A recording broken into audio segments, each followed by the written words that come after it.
Harrison Price for Wednesday, March 19th, 2025, coming to you from the Nation Network studio, built by Arbor Lee, in this program, a presentation of Bet365. Matt Harrison alongside, virtually, Blake Price, who joins from his family vacation.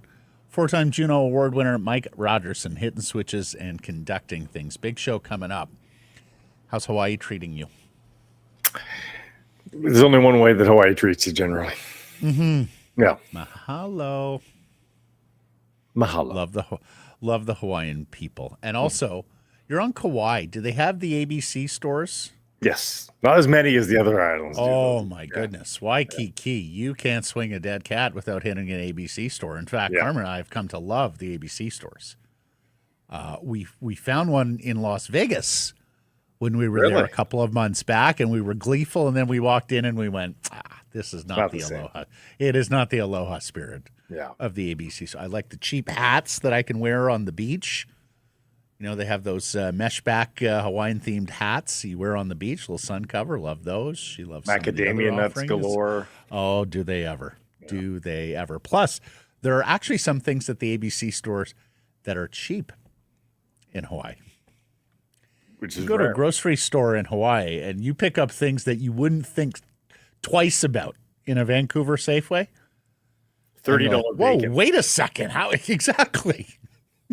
How come that bag of Doritos costs $17? Yes, exactly.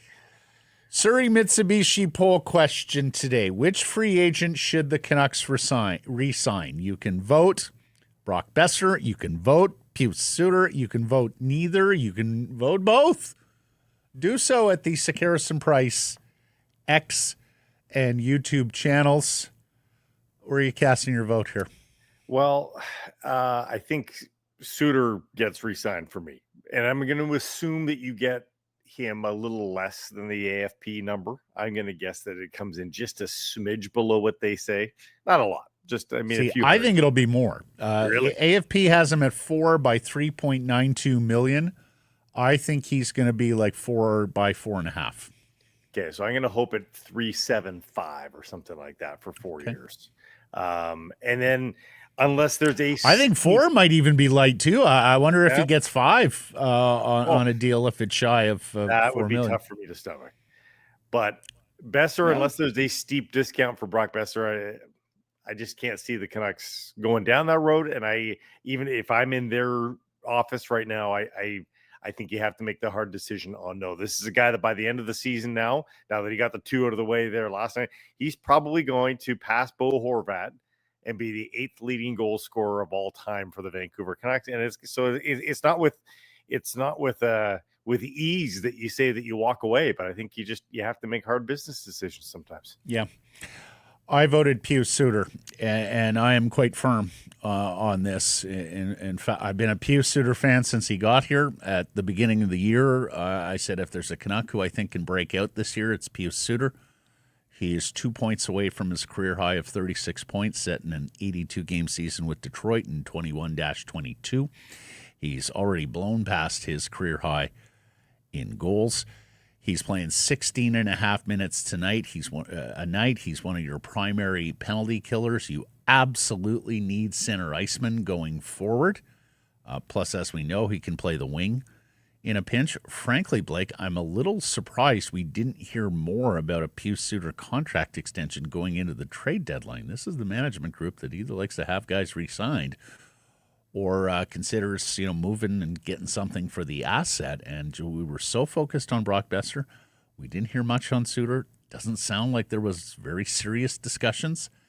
And I think the price tag has probably gone up even in these 2 weeks and may still be going up because of this $7 million plus jump in the salary cap. And I think you're going to see some players who you don't necessarily expect to get big cheddar get big cheddar. I think you're going to have some drunken sailor spending on July 1st, particularly with general managers who are feeling a little bit insecure. Our buddy Laurence Gilman, who we got coming up on the program later, has a good line.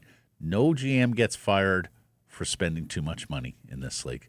GMs get fired for losing hockey games. And Pius Suter can help you win hockey games, and he certainly helped the Vancouver Canucks win hockey games, including yesterday. Here's the caveat. More on that in a second. Okay. Here's the caveat, Matt. And no one knows if this is right or wrong.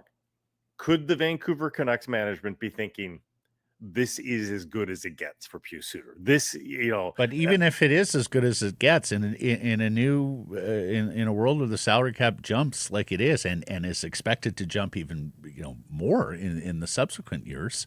Yeah, like we have to redefine what a $4 million player is. Right, it's a $4 million player. Yeah, in 3 years' time, maybe he's worth 3 in today's climate. You know? So yeah. Like there was a time in baseball. Oh my God, he's a $10 million player. Well, now there's so much money in baseball that if you're starting in the lineup daily, you're making 10. Anyways, Arroyo. When Bronson Arroyo signed the deal, I was like, Bronson Arroyo's getting $10.5 million he's like a year? fourth starter. Yeah. We're now paying more than $1 million per start in Major League Baseball for an ace. Yeah. Okay, well, I'll tell you one guy who thinks Pius Suter's getting paid. That's his head coach, Rick Tocchet. Here's the boss after last night's 2-goal effort from the pride of Zurich, Switzerland. Yeah, he scored his 20th. I told him after the game, cha-ching, right? That's a cha-ching goal. But yeah, no, Suits is he's a really smart guy. And I've given him some tough assignments this year. That's a tough line to shut down. They're probably one of the best in the league, and he's just a smart guy. Everybody says, well, it's foot speed, but he looks like he's fast out there to me because I think he's got a good brain, right? But yeah, score 20 goals, shut down the other team's best line that's great for us. That's a very valuable commodity, and Tocchet is right. He has handed him tough assignments, and he's handled them adeptly and adroitly. And he did get to the foot speed there. He did, and he's right. He does accommodate or make up for foot speed. Mm-hmm. He does. We say that a little bit about Brock too, right? Like he's a better defensive player than you would think, in part because he's a smart hockey player. He understands where to be, where not to be. But let me ask you this, Blake. So in a world where you're bringing Elias Pettersson back, so Suter is going to be 29 in May. So a 4-year deal takes you to, age 33, right? Mm-hmm. In a world where you're keeping Elias Pettersson, can you bring back both Pius Suter and Brock Boeser, or do you just not have enough pace in your top 9 if you have – and Elias is not a poor skater, although this year but team speed is obviously a thing. We've noticed it with O'Connor. We've noticed it with Hedl. They need more of that to play Rick Tocchet hockey. Can you bring back both of these guys given the skating challenges? That would be the risk, right? That would be the risk. I think they have to address speed and guys that attack, as they have said, north-south. Yeah, that's the risk. Now, of course, you don't want to get caught with no chairs left in these musical chairs of the off season, and what Brock Boeser is. You would rather Brock Boeser than no replacement at all. So you got to be careful there. But if you think that you have a line in the water that can reel in somebody that, is faster and maybe doesn't have the resume of Brock Boeser of a 40-goal season under his belt, but, it has potential to be a little bit more consistent at 30 goals and perhaps has some more speed to burn. Yeah, then you've got to look at that. Now, okay. As per the clip, I think Rick Tocchet has got to be careful with his management group, though, of saying cha-ching and spending their money before. No. Okay, so since you mentioned it, let's play this out. First of all, I'm seeing it more and more now in our mentions. Folks, Mitch Marner is not coming here in free agency. He's going to ask for a lot of money. So, number one, it's a ton of money. Number two, even if the Vancouver Canucks match that money with the tax jurisdiction here, I imagine there's going to be places where he's further ahead on even less money. Thirdly, if Mitch Marner is seeking out of Toronto, do you think he's going to want to jump into the fishbowl that is Vancouver on a huge ticket? I would think he would look for a market with less noise. So I have very, very little confidence that Mitch Marner is going to be a Vancouver Canuck. Stand to be corrected on that. If July 1 comes around and we're sitting here talking about a $12 million per year deal for Mitch Marner or whatever it is with the Vancouver Canucks, I'll be the first to say Mayor of Wrongville. But I just don't see Mitch Marner coming here. How about the guy that dominated for the Jets last night? I was just going to bring up Nikolai Ehlers. Yeah. And what we think there. Mm-hmm. I don't know that he's as consistently as good as he was last night in a losing cause, but I mean, he's got numbers. I mean, he's got speed to burn. He makes them faster. I don't think he's David Pastrnak in terms of generating and driving play, but he's a good B+ version of that, probably. I would put Marner and Pastrnak in that elite level. There's, I would say, 5 to 7 wingers that truly are elite play drivers. Again, wingers, I'm saying. But Ehlers is probably just shy of that. He's a really nice player, and he's shy of that, but he's still a very he is a reasonably young free agent as well. As you know, a lot of guys are only at free agency come their 30s. Nikolai Ehlers is 29. Does he turn 30? He's double-digit millions, though, too, right? Oh, I think so. Yeah. In a new cap world, of course. In a new cap world. I mean, he's making 6 right now. He's just turned 29 last month, so he'll play most of next year at 29. Yeah. And look, if it's not 8 years from the Winnipeg Jets, I think it's 7 years somewhere else for Nikolai Ehlers. At 10.5? At 10 plus, it's going to be a $70 million deal going down. Now, if you're the Vancouver Canucks, you got like $13 million in cap space thereabouts. We'll see. I do think you have to address center before you address wing, as much as you would like to add another speedy and skilled winger. Michael Granlund could be an interesting fit there, Blake. And I know age-wise he's not necessary because he's 33, Granlund is. And he turned 33 just a few weeks ago. So, look, term will be an issue there. I mean, if someone is willing to give Michael Granlund 5 years, I mean, stay very far away. Maybe even at 4 years, but you like the versatility there in terms of his ability to play the middle, his ability to be a winger as well, plus what he can give you offensively.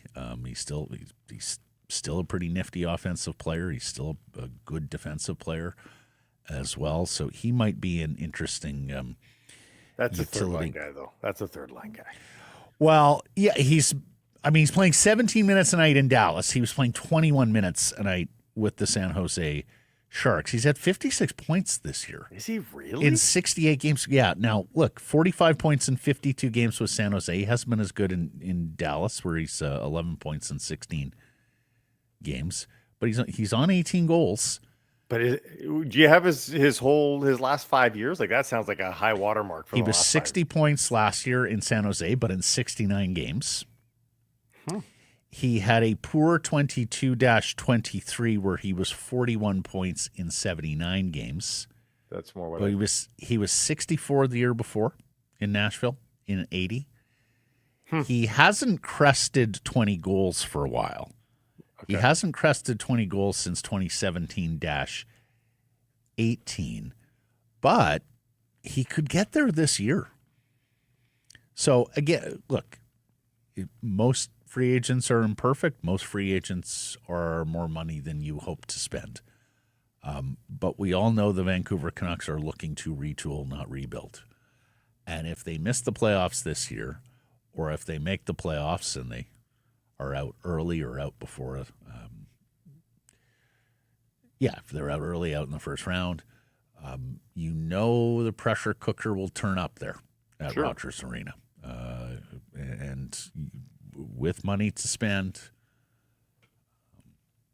knowing you need at least one center iceman, if not a second top six forward, I think the Canucks are going to have to get aggressive there, in part because they also know the defense and the goaltending, keeping Demko, and he's healthy, are in good hands. We've talked about it in the past. A veteran Derek Forbort-like defenseman, maybe even it is Derek Forbort on a extension, and you're pretty much complete on defense with some guys coming as well, right? From either Tom Wielander or Kudryavtsev. Whereas up front, you need more invasive surgery. Now, I'll say this. If you put those two guys on the same line, if you re-signed Suter and bring in Granlund and go sort of bargain bin shopping there for the center, you've got two different guys that could slide over, and together you put them on the same line, Matt. Right. That's a pretty good shutdown line. Like those two guys against the other team's top line, they'll have a devil of a time. There's some good smarts there. Yep. Plus, that's the other scenario we've talked about. If you can't find the one or two, number one or number two centerman, go out and get another good number three, and then that way you're buffered a little. Maybe some months Hedl looks like a number two, the new guy looks like a number two, and so you sort of do it. Flood your team with B grade players. Flood the position with quality and let the cream rise, or with quantity and let the quality rise to the top. Granlund and Suter both left shots. You prefer the right shot, but hey, you're not going to be able to be too choosy. The daily poll question is a presentation of Surrey Mitsubishi, and Surrey Mitsubishi wants to get EP40 back on top. He's doing a pretty good job here. Well done, Surrey Mitsubishi. Everyone at the dealership cheering him on. Every time he scores a point, you save $500 the next day on any new or used vehicle. That's today. 2 points, $1,000. 5 points, $2,500. You got to mention Harrison Price, and that offer is valid until the next game day. Time to cheer EP40 back to the top. Score more, save more. More value, more savings. Bring them any offer. Surrey Mitsubishi will beat it.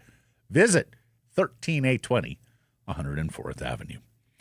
Time now for our top story, brought to you by Yellow Dog Brewing, Neighborhood Brewing, Foolish Winery. Best win yet? Question mark. Canucks dominate Jets 6-2, beat the best team in the league with 3 first-period goals, 2 off the rush, as Brock Boeser bumps his slump. First goal in 12. Super fun game, first of all. Yes. Lankinen was terrific. Hellebuck was not terrific. Not often Connor Hellebuck's going to look like that in the regular season. And Rick Tocchet saying he loved the way his team was playing. Here's Coach.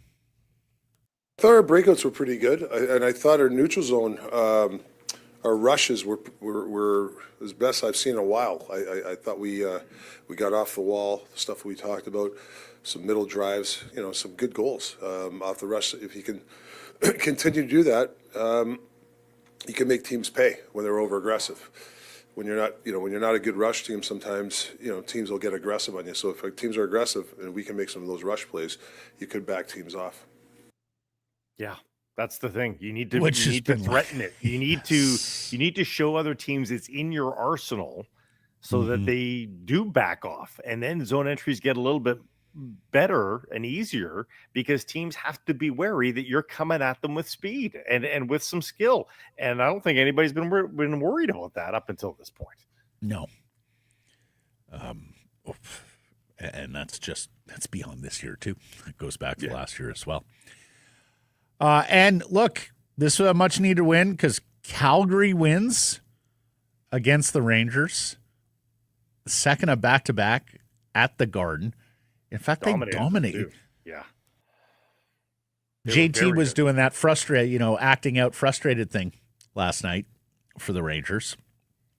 Not by design, but by just frustration, impulsive, erratic, all the things we saw with JT Miller when things were going poorly for his team in a game, and he just couldn't help himself. So I'm sure he'll be in fine form and spirits for the big Saturday showdown against the Canucks. St. Louis wins in Nashville. Utah gets obliterated in Edmonton. So the Canucks retain a tenuous hold on that final wildcard spot heading into tomorrow's big clash in St. Louis against the Blues, both teams sitting on 75 points. Calgary is still right there, and of course the Flames still do have a game in hand against the Vancouver Canucks and have two in hand, actually, against the St. Louis Blues.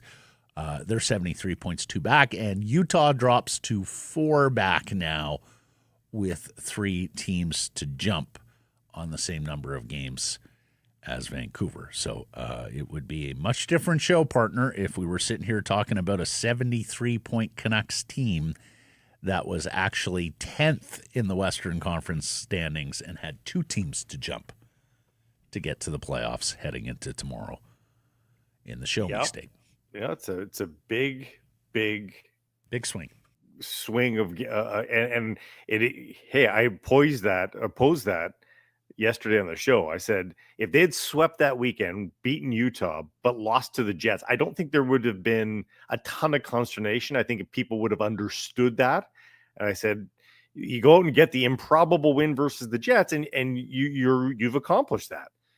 So you have to give credit where credit is due. They manned up, they anteed up, and got that tough 2 points. The problem is there is 14 more games to go here, Matt, and they've got to play almost every single one of them with the same level of urgency and same level of importance. And the next one, most importantly, of course, versus the St. Louis Blues. We talked about the 3 big 4-point games a week and a half ago. We said, hey, Calgary, Utah, St. Louis, all in the next 8 days. I mean, going 3-0 would be perfect, but you can't do worse than 2-1. And so they have got to get that. Otherwise, you're fighting yourself at that point. They need to get that win versus the St. Louis Blues. Yeah, it's funny. I was playing golf yesterday with a bunch of guys that I hooked up with on the tee, joined their group. And we were talking Canucks, and I said, you watch, like they'll go out and they'll look terrific tonight and beat Winnipeg, and then they'll spit the bit against St. Louis. Like it is this consistent inconsistency, this erratic game-to-game behavior that has really defined the Vancouver Canucks season. You can tell it's driving Patrick Allvin crazy. If he had any hair, he'd be pulling it out. He's mentioned it many times. Going to the rink and not knowing what to expect on any given night. Ditto for Tocchet and his hair. I mean, the one thing you could depend on last season was a consistency in effort and a consistency in defensive detail. Now, there's still a very good defensive hockey team and have been and even got better defensively after the trade for Marcus Pettersson and the emergence of Elias Pettersson, not to mention the fact we've talked about Myers has looked a whole lot better. Forbort has looked a whole lot better here. Lankinen's still giving them the exceptional goaltending. So I would like to believe at if nothing else, you can fall back on those staples, not to use the Tocchet word, but to be able to stay in a closely checked, closely scored game where maybe you pull out the goal you need in the third period to win the hockey game and secure the 2 points. To me, that's the formula going down this. Last night was fantastic, seeing 6 goals. In fact, we got a stat coming up here from JPAD about a 3-goal stretch and the number of goals that the Canucks have scored. But I'm just not sure you can rely on this style and this method. Sprinkle it in, sure, but we know what the Canucks are and we know what the Canucks aren't. And if they are going to make the playoffs and do what they need to do over these final 14, I think it's going to be on the back of defensive detail. That's probably true, and particularly against the Blues, who have one of the best, hottest lines in the league going right now. And you know what, the Canucks have risen to the occasion. Like big time lines have come through town and they have had some success. But what often is the case is they get so distracted in shutting down the other team, they forget that they can't win the game 0-0. So, they've got to find a way to tap their head and rub their belly at the same time here. Like they have to find a way to get to 3 goals and still play good defensive hockey. Yep, it's not bad. It's not bad. It's not as easy as one would think. No. It's the rubbing of the belly part. It's a different motion than the tapping the head. That's right. And I got a lot of belly to rub. 20 goals now for Boeser after his 2-goal night, and boy, was it great. And I'm sure he's got legions of fans here for the market to see him get some sugar on home ice against a big opponent. We mentioned Suter up to 20 goals. They're tied for second on the team behind DeBrusk, 23. I was also wondering this. So you got the 3 20-goal scorers now. Mm-hmm. You got Garland at 17. You got Hughes at 16. Remember, his goal was to get to 20. He said that at the beginning of the year. And you got Elias at 15. Is it too much to ask to get all 3 of them to 20? That we're looking at 6 20-goal scorers? And considering that we were talking, and we still kind of are, that this is not an offensive team, and the leading forward in points is still relatively suppressed at Elias Pettersson at just over 40. But at least, again, that's sort of it. They are, we just talked about flooding your team with sort of the 7 out of 10 forwards. At the very least, you could argue they've flooded the team with, at minimum, 6 out of 10 forwards. Like there are capabilities. It's just they do need some higher end stuff to really be a contending team. But there's some good stories. Hey, it has not been a full-on wash of a season. Let's not confuse this year with the 70-point seasons of the Benning era. Like there are some good stories here. There are players that are right on track. Like Jake DeBrusk is playing exactly as sort of I think he was advertised to play. Pius Suter, career highs. There are players that are doing fine. Yeah. So it's no surprise to me that you could maybe fashion some depth scoring by the end of the season, but that's what it is. Yeah. There's no high end, right? I gotta say, and we mentioned this yesterday, LeBrun name-checked DeBrusk. Alvin name-checked DeBrusk when speaking to Pierre LeBrun at the GM's meeting, saying he was a great story. Because of the streakiness, Blake, where he'll score a bunch and then go quiet, I almost liken it to a running back. Like the running back who can burst off the 60-yard touchdown run every once in a while, great. But give me the guy who's 4 yards at a time, 4 or 5 yards at a time moving the chains. So I feel sometimes like the sum is not equal to the parts of DeBrusk. That, 23 goals is good. He's on 39 points. Career high is 50, and believe it or not, in 64 games a couple years ago with the Bruins. Given what they're paying him, given who he's played with for the most part, and I realize Elias' struggles tie into his some, I'm sort of expecting more from DeBrusk. These are huge games down the stretch. Jake DeBrusk was known as a playoff performer in Boston, scored some huge goals for the Bruins in some of their postseason runs. I would love to see Jake DeBrusk bring that sort of playoff mentality and really be a force here in these 14 games to come. He's 47 points in 86 games as a playoff performer, but it's 27 goals there. And the reputation is when the stakes rise up, so does Jake DeBrusk.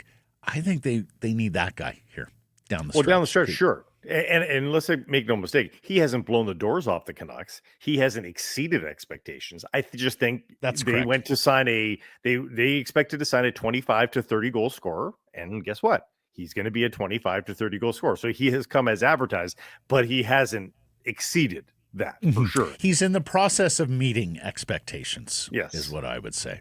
Yeah. Whereas I would hope that he could exceed here down the stretch. Well, his game, when you look at him and how he moves, you want him to be better. Like I like the way that he moves on the ice, and especially in the half court, like he's Like he looks like, when you just watch him, even just the way he skates, he sort of skates like he skates like a 35 goal scorer. I just like the way that he moves on the ice, but it just doesn't happen every night. I like night. how he finds spots and stuff. And here's the other thing, Blake. He's shooting 16.9%. That's the second best of his career. He's a career 12.9% shooter. His high level mark was 17.3 in his sophomore season with the Boston Bruins when he scored 27 goals, which tied for his career high. Shoot the puck, Jake. Like, when you're shooting at that percentage, like at this stage of the game, I want to see him shoot a ton. It was 331 shots last year, Blake. He's at 243 this year. Yeah. So he's not going to get to last year's shot total, but like try and get 3-4 shots a night here each and every game going forward. I think the Canucks need DeBrusk to rise up because we've talked about the St. Louis team. Really easy schedule down the stretch, right? Canucks, not a very easy schedule. So going to have to find some wins where you're the underdog. Höglander, Hughes, 2-point nights, 11 Canucks skaters register a point. But, of course, everybody talking about Brock, who admits he had the weight on his shoulders going into last night. Here's number 6. Yeah, it felt really good, and like I said, I felt that I haven't really been much of a big help to our team lately, and I want to be a difference maker in these games and help us win games and continue to push for that playoff spot. How about your line in general? Seemed like you guys were buzzing all night long. Yeah, I thought we were really connected tonight, and even on forechecks, I thought we were working hard, and when two guys were working hard, I thought our third guy was reloading hard, and that kind of allowed some pucks to stay in the offensive zone. So I was really happy with our game, and now I need to build off it. And that line is very connected right now. Höglander is really playing well. Much like last year where we saw a burst from Höglander in the second half of the season before an unfortunate playoffs. Did Höglander need this, right? I mean, it wasn't long ago, Blake, we were looking at the point totals and just looking at how paltry, how puny they were for a guy who was a 20-plus goal scorer. I mean, they're still not great. It's 20 points. But playing less than 12 minutes a night doesn't get power play time, so he's got to make his hay at even strength. And he has been a very nice step up here. In fact, Harm Dial, just jump forward there, Mike, on the Harm Dial, 7 points in 8 games, and they have outscored teams 9-3 during his 5-on-5 shifts in that span. So excellent work from Nils Höglander of late. Yeah, too bad that he just dug himself such a deep hole. Mm-hmm. Because you can feel the production. And then I went last night after the game, I went and looked at where his points were at. And to me, in my mind's eye, he's been so prominent lately. I was sort of thinking, is he up to like 11, 12 goals? And it's still just the 6. He was just in such a hole. As for Boeser, yesterday I was saying, hey, do we pencil him in for 3 more goals the rest of the way? Well, there goes 2 out of the gate. So that was the 15th. Better be more than 1 in the next 14. Yeah, Blake. Exactly. So that was the 15th last game of the season last night. So he's at 2 in the final 15 already. If what's the high water mark there? Can he have 8 goals over the final 15 games of the season, meaning 6 more in the next 14? At which point he finishes the season in the high 20s. Yeah, that salvages. That certainly helps his team. It accomplishes what he just talked about in the clip of helping his team here down the stretch, and it helps his bank account too because AFP Analytics has already dropped him $300K a season based on their projections. And everybody in their dog's been saying that Boeser's just burning money right now. Well, if he ends up finishing at 27, 28 goals, I think he's recouped those losses, but he needs to be that prominent down the stretch. Yeah. Like a couple of more multi-goal games, and I think he's back to where everybody thought he might be. I would probably fade 6 goals from here on in, just because we've seen it so rarely, and because the JT Miller absence is real for Brock. But if he gets to 27 goals, Blake, that's a goal every 3 games. That's what people pay for in free agency. Yeah. He's now hit 20-20 for the sixth time in his season, in his career. 6 times he's had 20-20 seasons, 20 goals now, 21 assists. And here's the other thing. Tocchet was talking at the morning skate yesterday. Quote, Boeser and Petey have got to figure something out here and get some offense for us together. Well, they sure did, and coach is proud of Brock. Here's Tocchet. Goals, you love seeing Brock. He's one of the best tippers, and obviously in front of the net. He gets a lot of goals that way, and it was nice to see those goals go in for him. So, and he had a lot of energy tonight. You know, I thought he really was dialed in. Good for him. I'm proud of him. Maybe it's the turning of the season, Matt, because it's the spring equinox tonight. Maybe Brock is feeling like he's reborn. You know, it is the season. And speaking of spring, it's on the horizon here. So that means that the District Wine Village in Oliver, BC is buzzing. Oh, man. Friday, March 14th, a week ago, was the debut for Foolish Wine Neighborhood and Yellow Dog Spirits there. So it is ready to roll. If you're in the vicinity, folks, hit up the District Wine Village Friday to Sunday, 12 p.m. to 6 p.m. Those are their springtime hours. Go check it out. I'm, as a matter of fact, I'm looking up the forecast for Oliver because, as you know, the South Okanagan, when it gets 15 Monday, 18 Tuesday, 19 degrees next Wednesday. Is it really? Wow. In Oliver. Have at her. Mike, let me jump ahead again here. I'm sorry, but we're talking about goals with the Canucks. Here's J-Pat. Even with the 1-goal effort versus Utah, the 6-1-6, they scored 6 against the Hawks as well. Output matches the most goals the Canucks have scored in regulation in a 3-game stretch all season. You have to go back to a 3-0 win at Philly, a 6-1 win at Chicago, and a 4-3 win versus Pittsburgh earlier in the campaign to find 13 goals over a 3-game stretch. They got 14 over a 3-game stretch once, but that included an overtime, in fact, 2 overtime results, wins in Buffalo and in Detroit.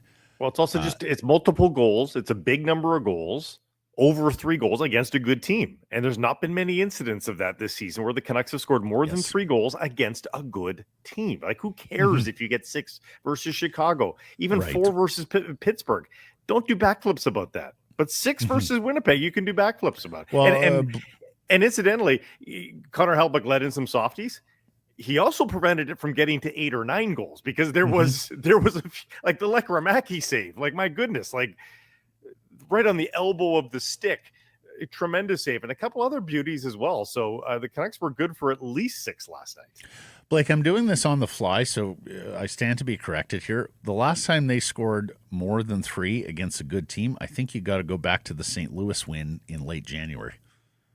Which is still debatable because that might be a non-playoff team. Well, exactly. Yeah. I mean, that's being liberal generous on the term good and assigning it to the Blues. A 4-3 win in Calgary, but that was with a shootout winner. So actually, only scored 3. And the same rules apply there. Is Calgary a good team? So if you're going back even further, like if you're saying St. Louis doesn't qualify because they are outside of the playoffs right now, Blake, you're going back to 2024. They haven't done that yet. Versus the top 6 conference team sort of thing. Yeah, 4-0 v. Florida on December 12th. I think we can count that one. Yep. Right? For sure. Yeah. Yeah. I mean, 5 against Columbus. Do you consider Columbus a good team? No. 4 in Los Angeles against the Kings in November 7th. Right? Do you consider Ottawa a good team? 4 in Ottawa on the 23rd of November. So, like, it's a handful of games all year where they have scored that many goals against a playoff or better than playoff. Like, it might be 3 to 4 occasions all year where we've seen this from the Vancouver Canucks. So never mind the timing of this win in terms of whether or not we analyze, is it the biggest win of the season? The timing puts it kind of into that category anyway. But beyond that, just the analytics of it, it might be the biggest win of the season. For sure. Well, here's something they have been able to count on all year. How about this penalty killing unit? Oh, my God. A few years ago when we were sitting there talking about the Canucks being historically bad on like the a penalty 50-50. kill. It felt like Honestly, it was 60%, but it felt like in your gut, it was a 50-50 proposition whether or not the other team was going to score. Utterly lost. Yes. Took a penalty, pretty much knew you were going to give up a goal at one point. They were perfect last night, just 2 occasions, but perfect against the league's best power play. Now, 82.6%.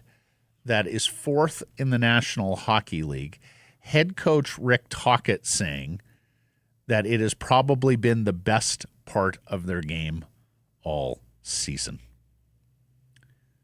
That's fair. Hard to disagree. Yeah. And again, Pius Suter is one of your primaries there. So hats off to Pius Suter and Teddy Bluger and all the other guys, Forbert, who played the heavy penalty kill minutes, because that was the special teams game last night to some degree, Blake. Like if you break down the even strength analytics, it was a lot closer than 6-2. But the Canucks were better on special teams. And Quinn Hughes, and I sometimes feel like we don't have Quinn higher up the lineup just because we sing his praises every night. But I want to point something out here. He now leads team scoring by 22 points. He's got 65 in 54 games.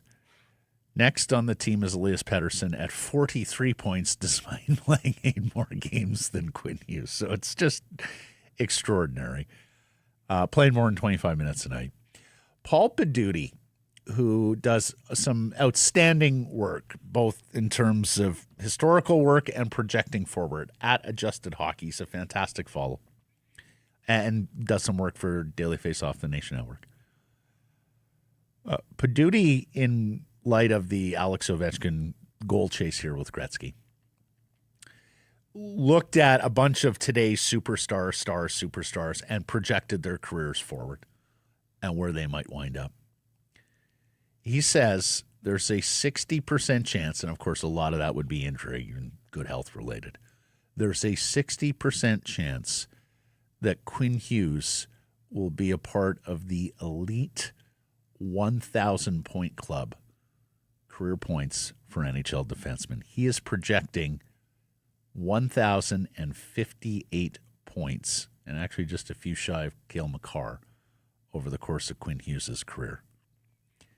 For reference sake, there are just 8 defensemen in the history of the National Hockey League who have crested 1,000 points for their career. Hughes is on pace. Yeah, I think the Vancouver Canucks should begin negotiations right now against all CBA regulations. They should just they should actually, like, do you know that scene in Back to the Future? I think it's Back to the Future 2 or 3, where Marty's out in the wilderness by that sign with the DeLorean, and some guy comes up and goes, "We've had this in our possession for 80 years. Here's your telegram." The Vancouver Canucks should sign Quinn Hughes to a contract, leave the money blank, let Quinn Hughes fill in what he wants when the time comes, and just file it with Central Registry. And Gary will say, "No, you can't do that." No. It's just there for when we can. Put it in there. Put it in there right now. Put it in the safety deposit box, Central Registry. Then we'll bring it out. Quinn and his agent will sign the number. They'll say we'll all sign off, but just we want to make sure you have this on hand. Something else we should know: Garland missed his first game. Connor Garland missed his first game of the season. Jonathan Leckermack, we were talking about him with Cam Robinson, Dave Hall yesterday.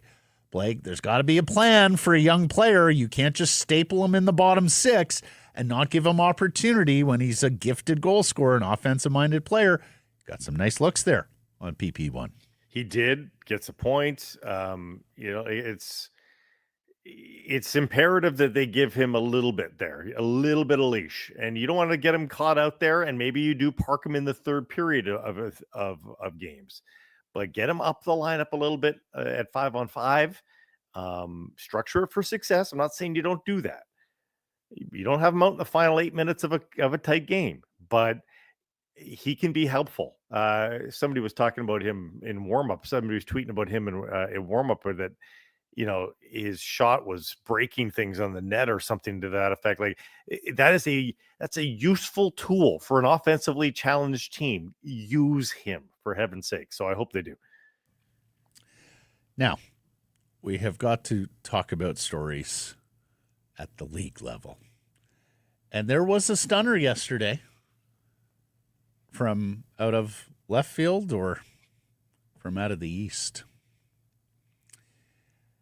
Needless to say, hockey journalists and the league itself were a little bit surprised that when a transcript of a conversation between Donald Trump and Vladimir Putin included Donald Trump supported, believe it or not, Blake, Vladimir Putin's idea of organizing hockey matches in the United States and Russia between Russian and American players playing in the NHL and the KHL. Needless to say, the NHL was asked for comment and released a statement saying it was not a party to those discussions and it would be inappropriate to comment. You could almost sense the fear dripping off that press release from Gary Bettman, who is not only a big control freak, but needless to say, doesn't want to cross anything MAGA or the IIHF and its continuing ban of Russia. What we can tell here is that international ice hockey competitions are important as a propaganda tool for Putin and his regime. This has long been the case with Russia, even back in the days of the Soviet Union. And we also can expect that the White House is going to request USA Hockey, if Putin pushes this, get a bunch of USA players together for a goodwill, ill will tour against some KHL counterparts. How do you see this one going down, partner? I don't. I don't know how this goes down. It's sort of typical of. But Blake, Bill Guerin told us there were a bunch of USA players in that dressing room at the Toronto Dominion Garden in Boston who were out there to win a hockey game for their president. He had called them. He had asked them to be great Americans, to make America great again, put America first, and they failed him. You're going to tell me they are now going to disobey President Donald Trump, Emperor Donald Trump, and his goodwill tour against KHL and Russian players? Obviously, it's complicated because you're not supposed to play those players right now, the Russians. Two things can be true here. First of all, this would not be IIHF sanctioned, though. No. This would be the NHL making a deal with the KHL at the behest of their commanders-in-chief. And theoretically, I'm not saying they would actually follow through, but the IIHF could suspend USA Hockey for disobeying this. Could they? Yeah, I believe so. That would be within their purview. Yeah, playing unsanctioned games outside of they're just exhibitions, though. They frame it. They say it's just exhibitions. One thing's for sure: no Russian player's going to say no, right? No, not in that climate. Not with that guy. How far are we away from the similar climate in the United States? I think everybody wants to see Russia back on the international hockey scene, but of course they also want to continue to hold feet to the fire internationally, politically, and try to hurt Russia whenever possible. So I think people are of two minds. That's what Trump's trying to help, though, right? He's trying to bring Russia back into the international fold. Tell him, not that bad. I'll believe all of it when I see it. The Ukrainians are the aggressors here, Blake. Yes. Just remember. Why did they start this war? Unbelievable. More news. Oh, by the way, Trump also won another tournament at his club last week. I saw that. He said probably his final one. He thinks at 78, 70, whatever he is. He's probably done winning. He's tired of winning. So much winning. Tired of winning. And Putin Forget that he shanked one off the toe from about 40 yards out. Putin will get a hat trick at his next hockey game too. Three? Only three? Yeah, Doesn't he normally score 8, 9? Yeah, it's true. Donald Trump versus Vladimir Putin in the decathlon. Who do you think wins? Well, they all set world records. They take turns in each That's for event sure. setting world records. Each of them finishes with 5 world records. I'd pay to see Trump try the pole vault. Okay.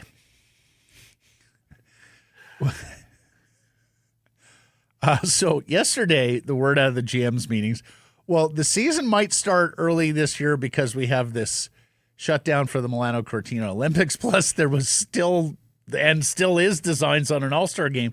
The Islanders announced it. The players do have to go through New York City en route to the Olympics. Apparently, that's where the charters are going out of. And so now they're talking about, okay, are we going to do an event or an All-Star game? Anyways, season was supposed to start early next year. They announced it's going to start October 7th. It started October 8th this year. Early. In fact, it started earlier if you count the games in Czechia between Buffalo and New Jersey. Man, here's the other thing we found. It was an opportunity for them to test this, to go September 25th and see how their world changes, if it changed at all. The NFL cities would be able to test, how much it affects their attendance and all that sort of stuff. It would be and then you could just pass it off as a one-off. Yeah, they don't want to go head-to-head against the NFL. Nobody does. They also don't want to go head-to-head against the baseball playoffs. So they already have a bit of a pickle, as some might say. So October 7th, mark your calendars. We also learned that Gary Bettman is not a fan of the decentralized draft. I'm glad to hear that because Gary has some sway, and I like seeing teams on the floor. Dragger reports the vote against the decentralized draft was 26-6. So there are 6 teams out there that liked it as it was, plus the commissioner. I see Cam Robinson tweeting about it again. It might be one and done here in LA. We may have teams back on the floor at the 2027 draft, which just makes it a lot more fun. And then lastly, Gary also not a fan of extended 3-on-3 overtime. So that's why it wasn't an agenda item. 10-minute 3-on-3 overtime is not coming anytime soon.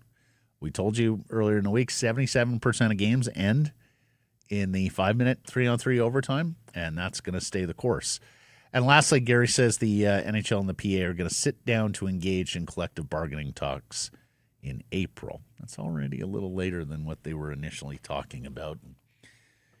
God knows there have been some big fails in that process over the years between the NHL and the PA. Mostly the NHL, though, and the Greedy 32.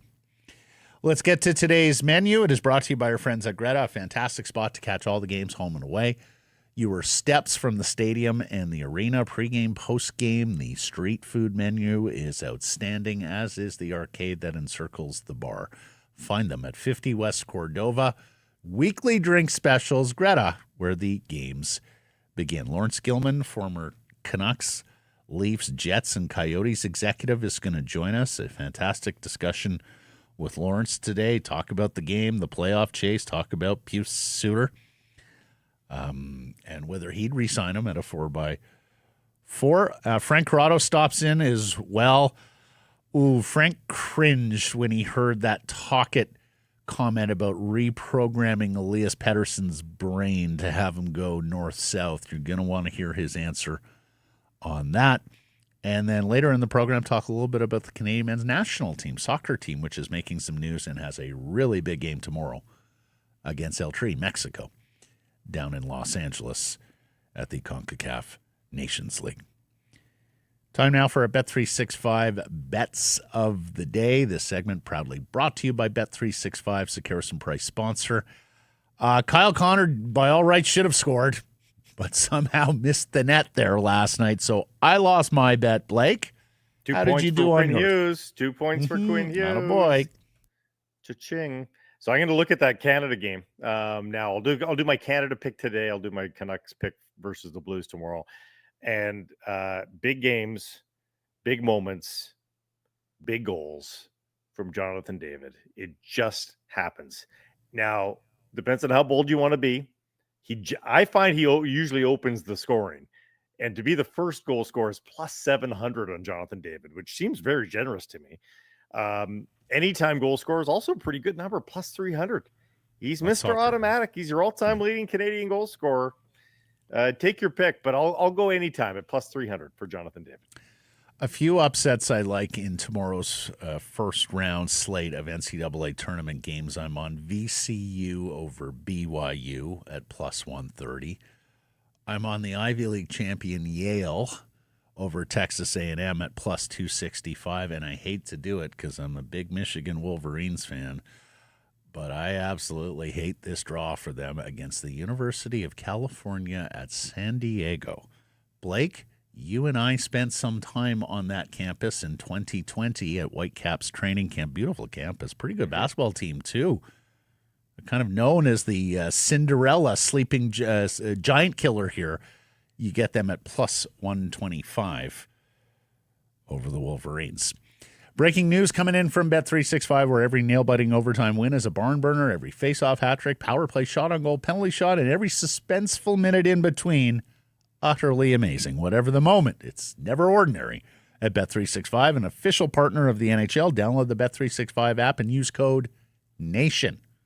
Code NATION to get in on the game. Must be 19 or older. Please play responsibly. Laurence Gilman coming up next.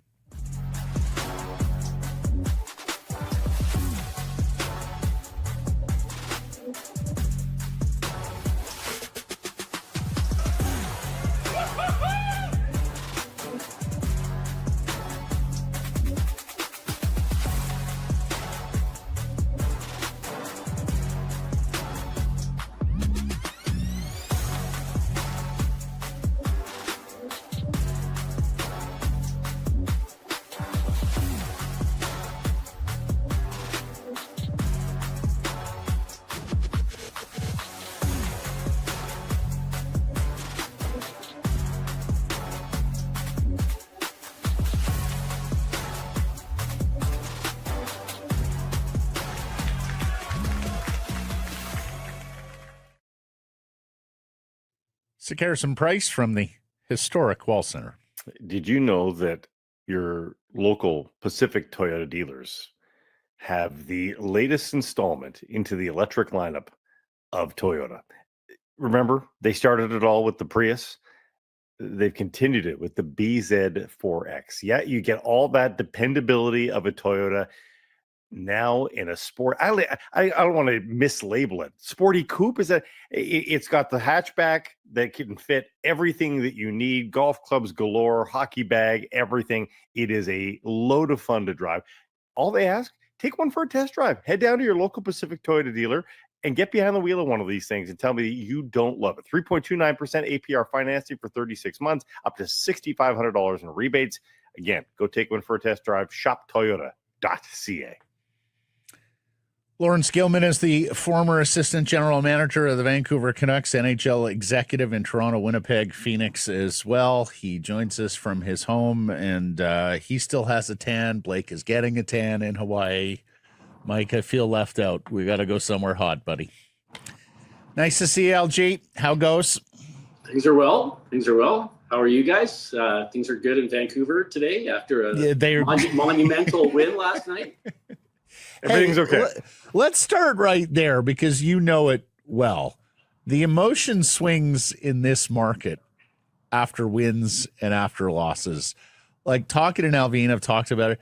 How hard do Vancouver Canucks employees and players have to work at staying even keel, given how emotionally erratic this market can be sometimes? Well, I've said this before to you guys. If there's an old adage, if you think like a fan, you'd soon be sitting among them. If you're going to work in this business, and if you can't maintain an even keel after each game, whether it's a win or whether it's a loss, then you're not going to survive in this business. And it's interesting. I've told many coaches I've worked with, particularly I remember having this conversation with Sheldon Keefe. Alain Vigneault, if you walked into Alain Vigneault's office after a game, you wouldn't know if he won or lost the game. his demeanor was exactly the same. And I've worked with coaches where, they put rules in where there's no music in the room after a loss, or, there's no beer in the coach's office, or whatever the case is. And, for my money, you can't go up and down like a toilet seat. You need to, measure the losses. You can play great and lose, and you can play lousy and win. And, it's an 82 game schedule. There's lots of ups, there's lots of downs. Now, that being said, that was a win they had to have. And as a manager or a coach, you're looking at that game as a game that our group can build something from and gain momentum from, particularly as you're going out on a road trip that is essentially probably going to make or break your season at this point in time. So we saw them get some chances off the rush and score off the rush, and that's been a big Achilles heel for this team this season, and really kind of under Rick Tocchet. Has there ever been a moment that you remember where you guys saw something in a game and you thought that you needed to say something to the coach of, like, we need to play like that? Like, it was, I know you guys let the coaches coach, but is there ever a moment where you guys were tempted to be like, yeah, like that's what's been missing here? Or you just assume they know? Well, I mean, again, I'm a big believer that players play, coaches coach, and managers manage. That being said, it is the province of management to ask questions of the coaching staff. And there have been instances, and I can't pinpoint one in particular, where I've asked a question, to a coach, why did you do this in this instance? Why did you put that line on the ice at that point in the game? That's fair ball for a manager to ask a coach. Or, why did you make a shift in your lines and put this player up with these guys and move, the other player down? So that does occur. But in terms of, when Alain Vigneault or Mike Babcock used to, opine to me or tell me what they thought we should do with respect to signing a player or getting a player, I used to, my patent line to them was like, I don't tell you how to do the controlled breakout. Don't tell us who to sign and how much. Just do your job. Just coach the team. Guessing one of those guys had a bigger opinion on personnel than others, but yeah. We digress. I haven't met too many coaches who don't have an opinion. Fair enough. As I always say, players want to coach, coaches want to managers right. want to own, and owners want to play. Oh, and the other thing about coaches, there'll be a guy that management likes, that the fans like, that the coach has no time for, and will say all sorts of things behind the scenes.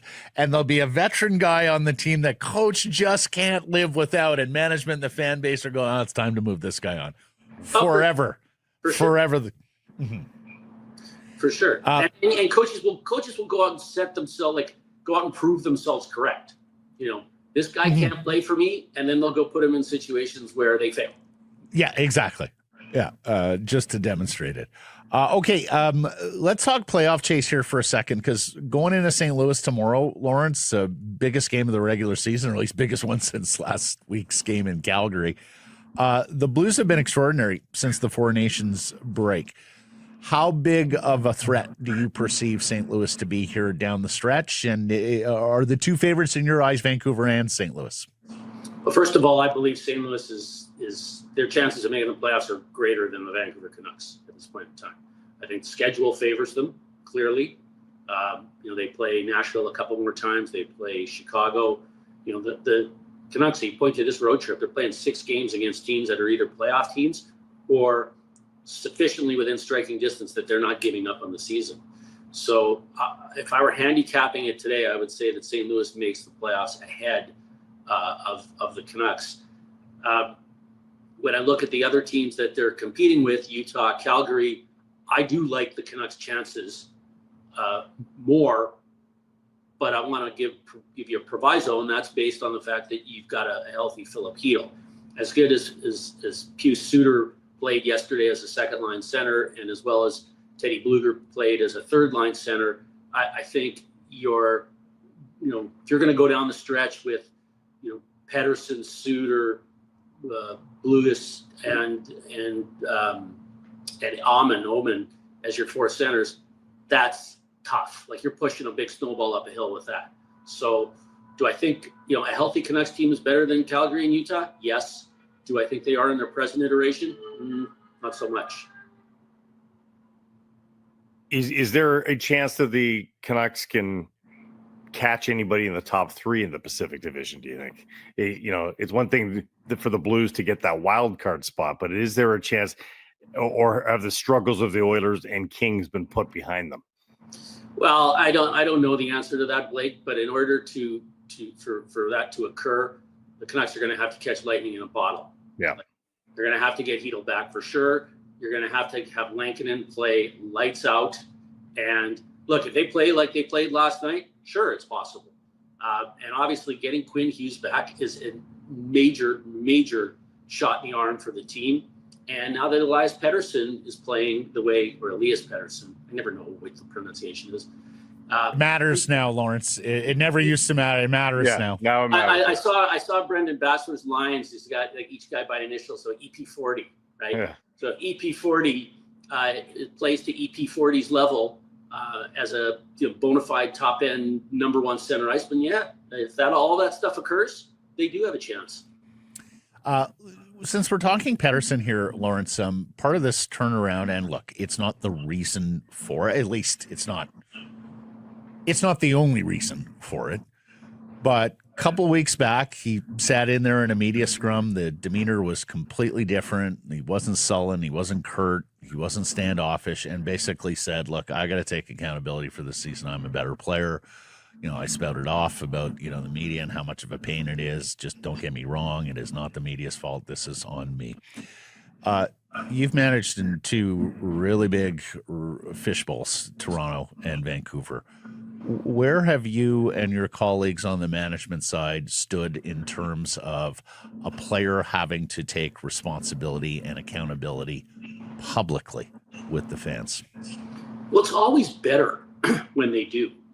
And, the media are people the same way, well, you guys are media, but, they're no different. People like accountability and they like, humility.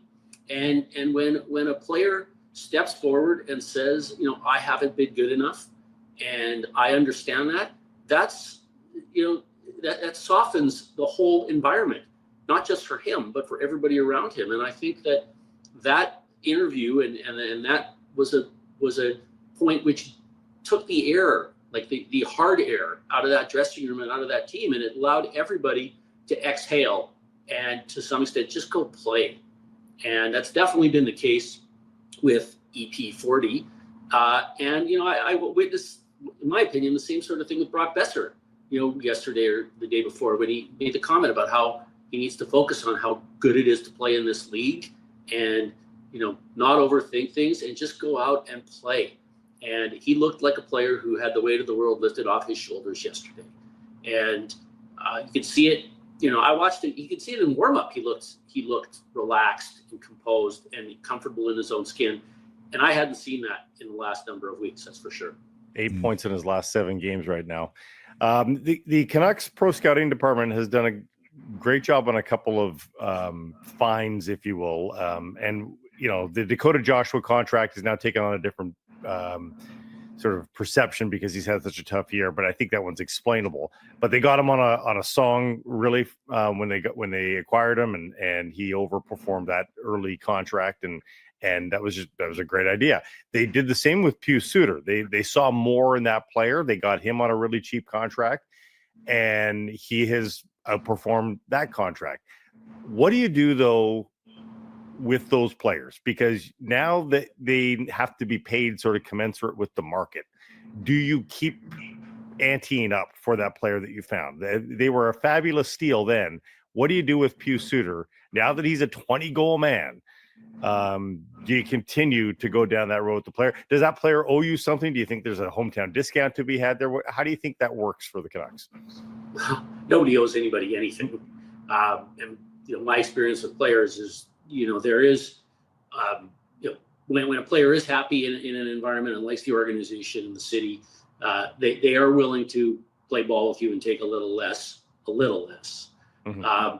But, in the case of Pius Suter, I just want to say he's not just a 20-goal scorer. He's a 20-goal scorer who playing on your second power play unit, your first penalty killing unit, and is what I would refer to, or what we used to call a seventh forward, who is a Swiss Army knife player who can move up into your top six. That's a valuable commodity.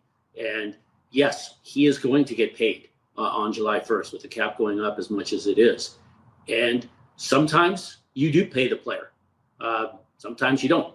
We did it with Alex Burrows when, we had Alex Burrows on a contract that far, he outperformed that contract so significantly. We knew that we had to do right by this player, because if we didn't, we were going to lose a 30-goal scoring winger.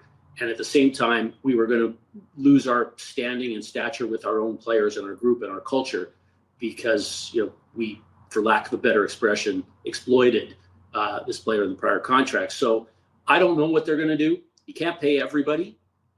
Obviously, you have a lot of happy general managers and people running teams around the league, because salary cap is going to go up as much as it is, which is going to provide a lot of breathing room.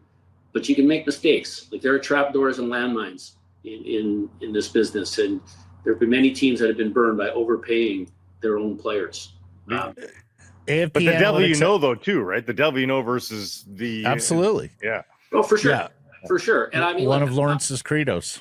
I said early on in the year, I thought that, listen, I'm a big fan of the Canucks pro scouting staff. I know them all very, very well. And I do think they've done an exceptional job year after year. I think they go about playing their trade well. And, Pius Suter's a great example. Kevin Lankinen's a great example too. But, sometimes, you win one, and you can lose it in the next round because, the player doesn't play to the level of the contract increase. That's the worry. Given. Yeah. And as Lawrence has shared with us many times, goes back to one of his mentors, Cliff Fletcher, that you better know the player you're sending out, because there's a pretty much 100% chance you're going to know less about the player that you're bringing in by way of a replacement. Lawrence, AFP Analytics has Suter at 4 by just under $4 million per. Do you sign that deal? Probably. Again, I'm like, the utility is the critical value for me. He's not just, he's not just a 20. Look, you look at the body of work. Detroit let him, Chicago let him go because they knew they were going to get smoked in their salary arbitration, or he was going to be, they didn't qualify him. So they figured they'd be killed the salary arb. And then Detroit stepped up and paid him, and, paid him fair market value, or maybe a little more than fair market value, for a guy who was a 15 goal scoring two-way center. But centers are valuable, and two-way centers are really valuable. And with the cap going up the way it is, I think there's going to be a team that steps up and pays close to $4 million for this guy, for sure. While we're talking centers, let me bounce this idea off of you. Here we go. I sent you a text. I feel like I need to explain the text that I sent you last week. You're going to badger every single one of our guests on this pet project. Come on, this guy is built for this question. I have to ask him about this. Here we go. You've been warned, Lawrence. So the Canucks go and trade a second-round pick for the third-round pick that is theirs, that is now residing in Montreal, because, and again, this is an idea, folks. That didn't just happen. I'm not breaking news. Because then they can offer sheet somebody in the summer. We've seen that happen. I believe that happened last year with the two successful St. Louis Blues offer sheets to the Montreal or the Edmonton Oilers. Is that something that the Canucks should do just so they have it in their back pocket as an avenue to acquire this? Like, I don't know where they're getting centers. We've talked about this already with you. It's a third avenue in which they can go and get a center, trade, UFA, but is an RFA offer sheet something that they should have in their back pocket as well? Well, in a perfect world, they would like to own their pick that Montreal currently possesses, so that they do have that option. One could make an argument that yes, it would be prudent to make some kind of deal, and hopefully you can make some kind of hockey deal. You always need to be thinking as creatively as possible. And it doesn't have to necessarily be, we give you a second round pick to get our third round back, because Montreal has needs too, and they're an evolving hockey team. So there could be a deal that gets framed whereby the third round pick does come back to the Canucks and they give up something else, some other form of capital. But yeah, it probably would be a good thing to do. I mean, the league saw last year that, and again, you know, Doug Armstrong did it. He went to Pittsburgh. He got his draft picks that he had given up, his draft pick that he had given up back. That put him in the position to be able to make the offer sheet. And then he turned and sent the nuclear bomb over to Edmonton. And, you know, it's worked out pretty well for him. And if his team makes the playoffs, I think there's going to be a lot of general managers that think, you know what, maybe I should make an offer sheet or two this year. And can you threaten that and just make a trade instead? Like the other part of my pet project is Marco Rossi in Minnesota. Can you call Bill Guerin and say, listen, I'm going to offer sheet your guy anyway. Do you want to just trade instead? Brian Burke did that to Peter Chiarelli over Phil Kessel. He said, if you don't trade him to me, I'm going to make an offer. I'm going to, you know, sign him to an offer sheet. And Chiarelli ended up making a deal. If I'm not mistaken, ended up getting Dougie Hamilton out of that deal. And somebody else too. Tyler Seguin. That's right. Tyler Seguin and Dougie Hamilton for Phil Kessel. Not a bad deal for Peter Chiarelli and the Boston Bruins at the time. But yes, it has been done in the past, and it is an option. Trade him to me, or I'll offer sheet him. You guys were big fans of offer sheets. Yeah, I mean, you two were new on the block here in Vancouver. Immediately came out of the gates offer sheeting David Backes in St. Louis and Steve Bernier in Buffalo. Yes. Way back when. Yeah, well, you know, that's I mean, it's mixed results there. Well, there were, and you know, I think at the end of the day, we did the St. Louis Blues a favor because David Backes, you know, we were right in our assessment of this player and where we thought his trajectory was headed. And, you know, at the end of the day, I think St. Louis was pretty darn happy as that contract evolved that we had done that to them. But, you know, the league is littered with offer sheets that haven't gone the way the tender thought they would go. And you know, obviously a big one was that Dustin Penner deal that Edmonton, you know, signed when Penner was coming off, you know, good season. I think a Stanley Cup season with the Anaheim Ducks. And, you know, Brian Burke let Dustin Penner go. And again, that was like the right move. And I think if Edmonton, those that were running the Edmonton Oilers at that time, could go back in time, they would have not tendered the offer sheet that they did. So, you know, listen, this one in the case of St. Louis Blues has worked out fairly well. But, you know, it's caveat emptor, you know, buyer beware when you put one of those things out there. Including a very smart front office in Carolina with Jesperi Kotkaniemi. Not sure they still love that one. No, exactly. Laurence, marvelous stuff. Thank you for this. We will catch up next week. Always a pleasure, guys. Have a good week. If you are struggling with things like managing stress, anxiety, relationships, or divorce, reach out to the counselors at Advanced Counseling. Book your free initial consultation today at advancedcounseling.ca. Harrison Price from the Historic Wall Center. And this segment, a presentation of Resurrection Spirits, or more specifically, Resurrection Spirits new gin. It's called S&P gin. Sakaris Price has got a gin. Seriously, it's an S&P G&T season, and we want you to take part with our fabulous concoction from Resurrection Spirits. It's a gin with character, designed for those who appreciate the art of true craftsmanship in every pour. Use the code S&P for $5 off. You can check it out at resurrectionspirits.ca. My dad is at the bank yesterday. He's got his S&P hat on. Banker looks at him and goes, "That logo seems familiar. What is that?" And he goes, "Well, this is my son's company." And he goes, "Oh, what's your son's?" "Well, S for Sakaris and Price." He goes, "I listen to them all the time." My dad goes, "Do you know they have a gin?" He's out there selling. He's selling units for us. Banker didn't drink, sadly. Aha. We'll get the next one. Yes. Maybe he's at the bank a lot. Frank Corrado is a former Vancouver Canuck and a TSN hockey analyst. He joins us on Wednesdays. How are you, sir? Boys, what's going on? Here's how you know if you've got something going on. If you can move merch, if you're moving merch, then you're moving alcohol, then you know, like you've got something there. Oh, Well, Amusement park. We'll see. Park is coming. Merch and booze, S&P. Yeah.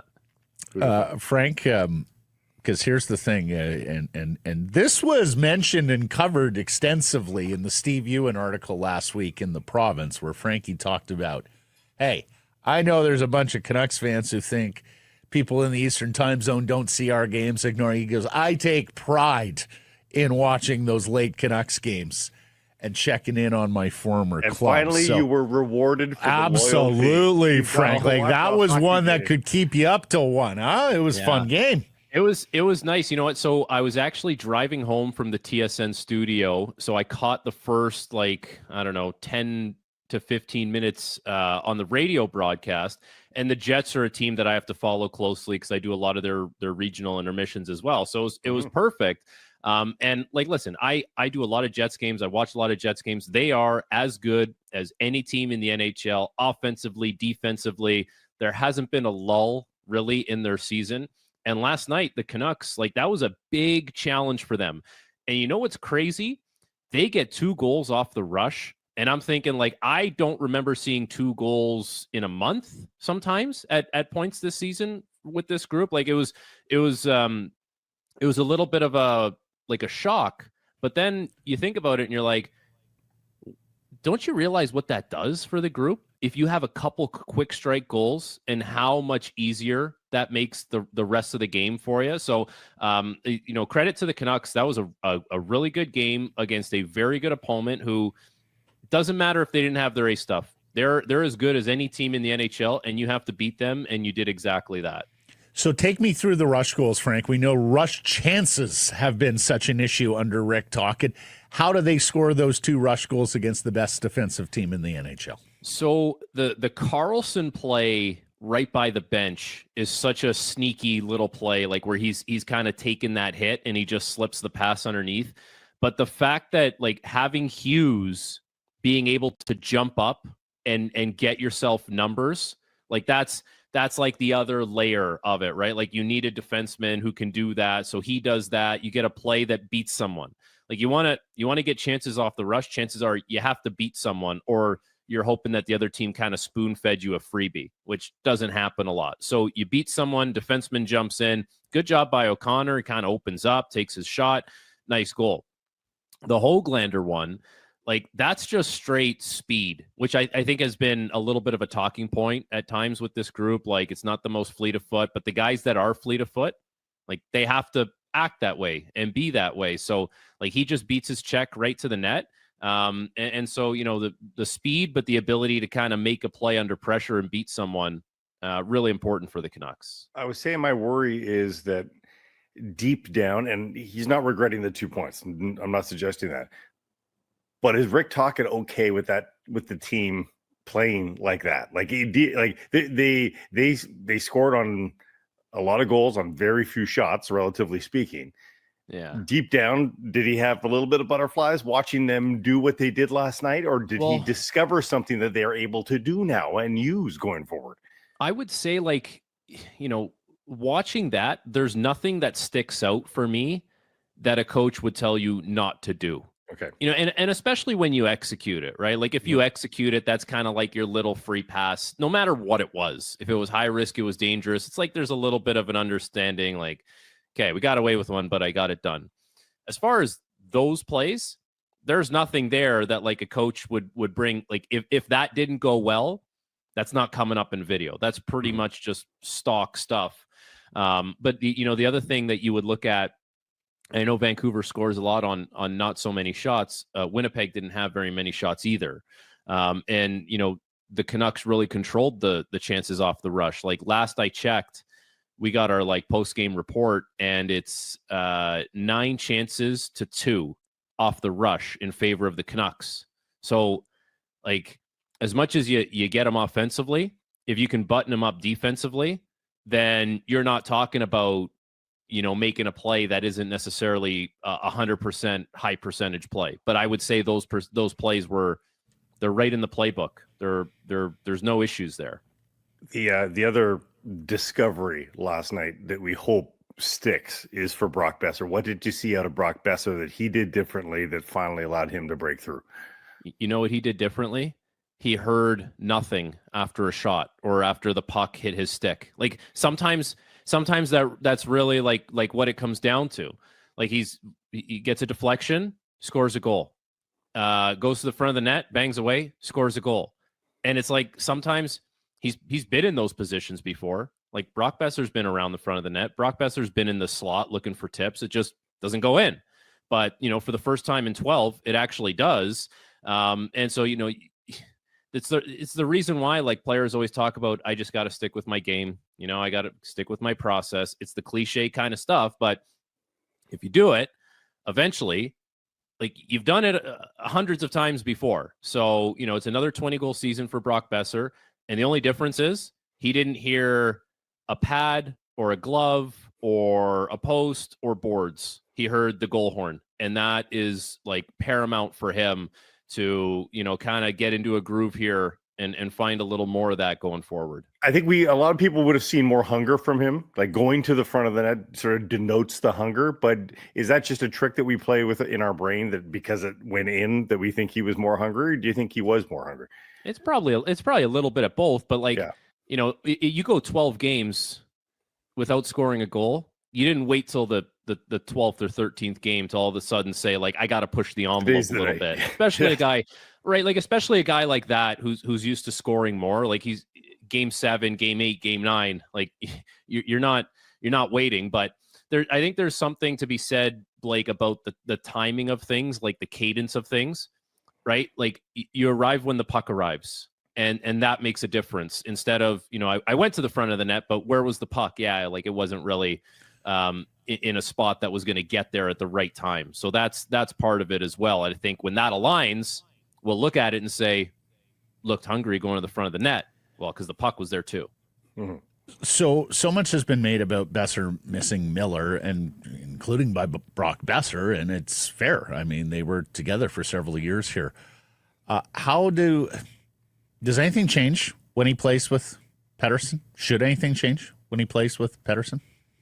I guess the biggest thing that would change is just the pace, right? Like the cadence of those guys. Like Miller's a faster player than Pettersson is. I would imagine the numbers would indicate that this year, especially. But you know, that is different. So, you know, I found when I played, and a lot of players are like this, like you have patterns that you kind of follow in a game, right? Like I could tell you where the game is going to go for me on any given night. And like when you're with the same player for a while, like same D partner or same line mate, like you kind of just, you fall into those patterns a lot, but you change it. And now it's not exactly what you've been used to. So sometimes it's lightning in a bottle. Sometimes guys just, you know, read off each other really well and it works and it clicks right away. There's often times that it doesn't work that way. And you're still stuck in your same patterns and your same cadence. And, you know, with Pettersson, playing with him, even when he's at his best, Pettersson, he's different, right? Like it's not always completely in a straight line. There's a little variance to how he kind of slithers his way up. So there is that little bit of an adjustment, and it's not the same pace that he would have been playing at with Miller, but that's okay. That doesn't mean it can't work. It might just mean it takes some time before it eventually works. It's funny you mentioned he plays differently and that there's a little more lateral. Rick Tocchet just yesterday here, Frank, saying Pettersson likes to regroup, slow the game down. They want him to play a more north style and are trying to reprogram his brain. That last part got okay. Why you react like that? Because that's the north-south thing, like is like a buzz thing that I've heard in Toronto when Berube took over, where they were gonna play a more direct game. They were gonna play the north-south game, and then I started to ask myself, are they playing a better game? And like the numbers would indicate here in Toronto, not really. Like they're not as good defensively. The analytics would tell you, and they don't score nearly as much this season. So as much as, you know, north-south is what you say a lot of times in the dressing room because you want to keep things simple and predictable for everyone. But I think sometimes you have certain players that shouldn't be put into that box. And Elias Pettersson is one of those guys. Like Pavel Datsyuk was so special, so magical. Do you think they told him like, Pav, got to be north-south tonight? Like, do you think in Chicago they told Patrick Kane, Patty, no regroups anymore? It's got to be north-south tonight. Like, yeah, there's an element of directness that you need to have. You can't just like pitter-patter with the puck in your own zone and play with it on the outside all night. But I think it's somewhere, like everything, it's somewhere in that gray area, especially for the really talented guys that have to have the ability to kind of do their thing, trudge their way up the ice, and at the same time, like have a little predictability in how you play direct. Like it's not, for a guy like that, it's not one or the other. For a fourth line, for Dakota Joshua, it's north-south. For Nils Oman, it's north-south. But for Elias Pettersson, there has to be a little bit of give and take there as far as like, you know, letting him kind of see the game and attack the game at an elite level, which he's capable of.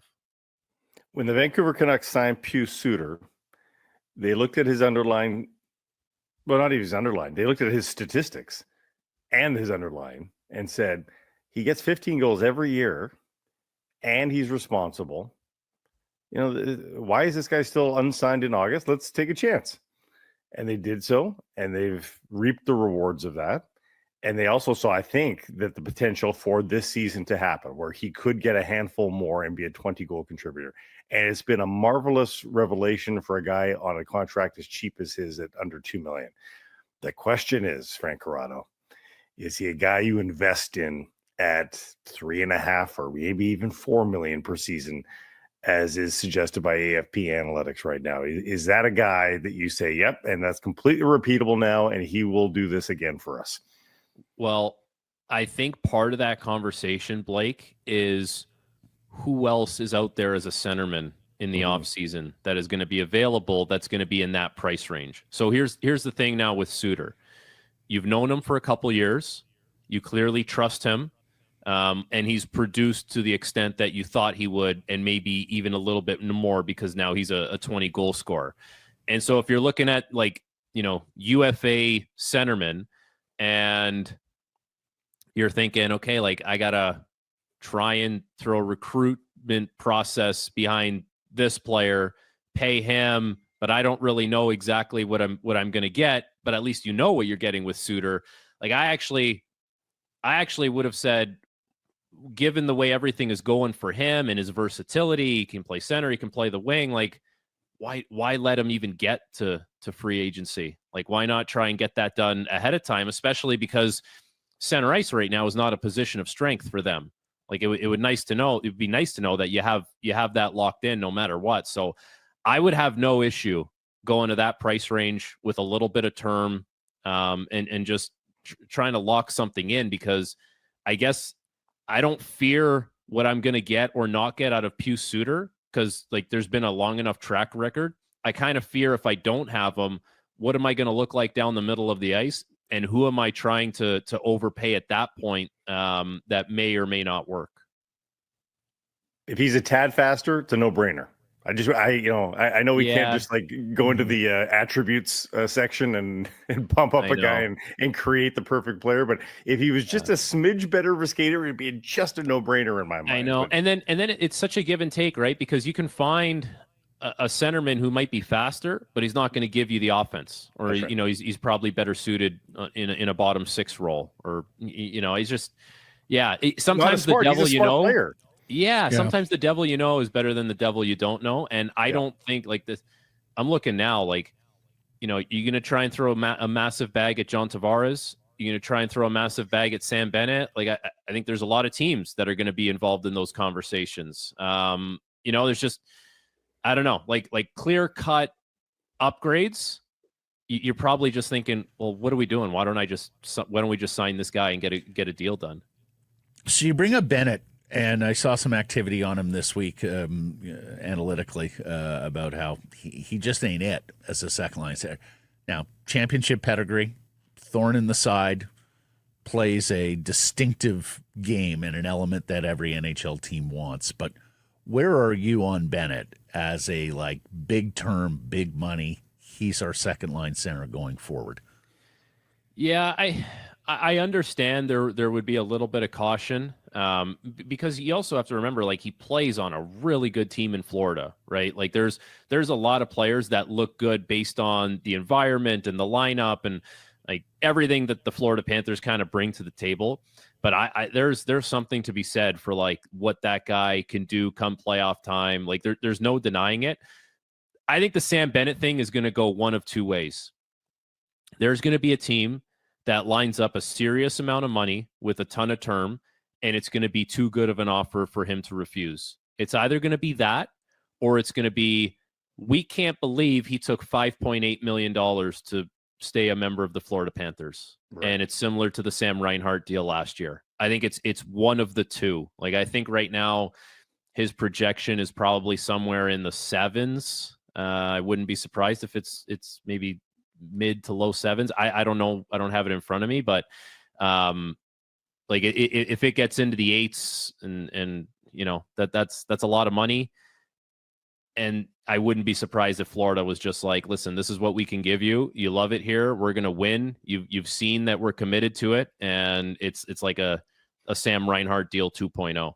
AFP, by the way, has got Sam at 6.3 over 6, but I think that's the analytic side rather than the sexy player of the moment emotional side. Old school hockey guy price tag. I think may get involved there as well. Last question for you, buddy, because going into the biggest game of the regular season tomorrow in St. Louis, direct competitor for the Western Conference wild card. They've been the best team in the National Hockey League since the Four Nations break. What have you seen from the Blues? What are the Canucks up against?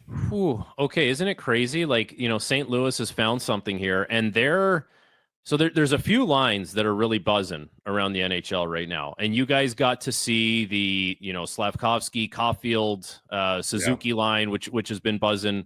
The Neighbors, Thomas, Buchnevich line is the second best line in hockey since coming back from the Four Nations. So the Montreal line is a +8 at 5-on-5. So they've been on for 11, this was yesterday's stats, but they were a +8 going into yesterday's games. And Mike Kelly had this. The St. Louis line is a +7.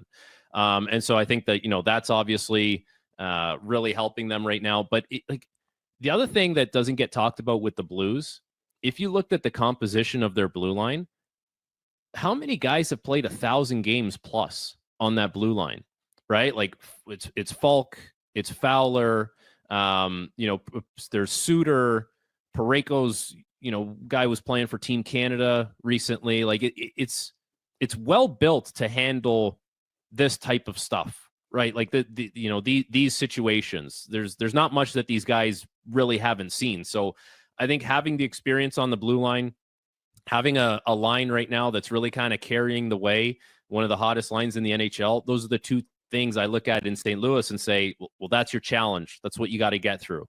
You got to get to that D-core that's very experienced, and you got to shut down that you know, top line or, you know, best line for St. Louis right now.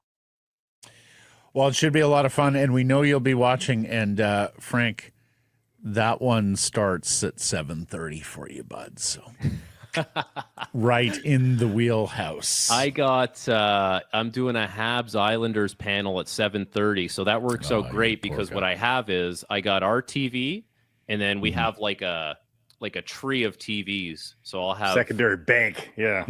Right there. That'll be perfect. Yeah. And frankly, while we're on this vein, the Saturday game at the Garden is too early. 10 a.m. on a Saturday. You'll have some people who aren't yet up yet or are in the midst of morning yoga or something like that. Yeah. You'll be feeding babies is what you're going to be doing there. Yeah. There are people exactly. just people just leaving Yaletown at 10 a.m. There you go. That's two. Walk of shame. Yeah. Almost like it's from experience, Mr. Corrado. Thank you for that. And until next week. See ya.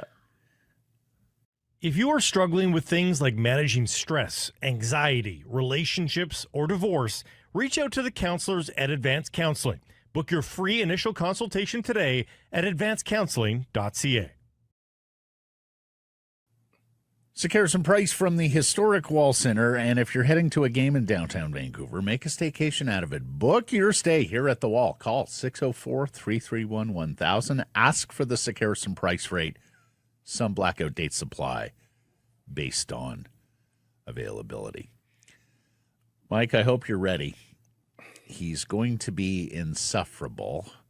It is time now to review Blake Price's My NHL Picks, presented by Safeway. This is the game where you can win all sorts of. Blake will tell you all about what you can win because I think he's starting to get wide-eyed here. Guys, I don't want to 4-1. I don't want to come off as saying this is easy, but I just find this really easy. He's 11-4 after 3 weeks here, and he's already earning prizes. Tell him.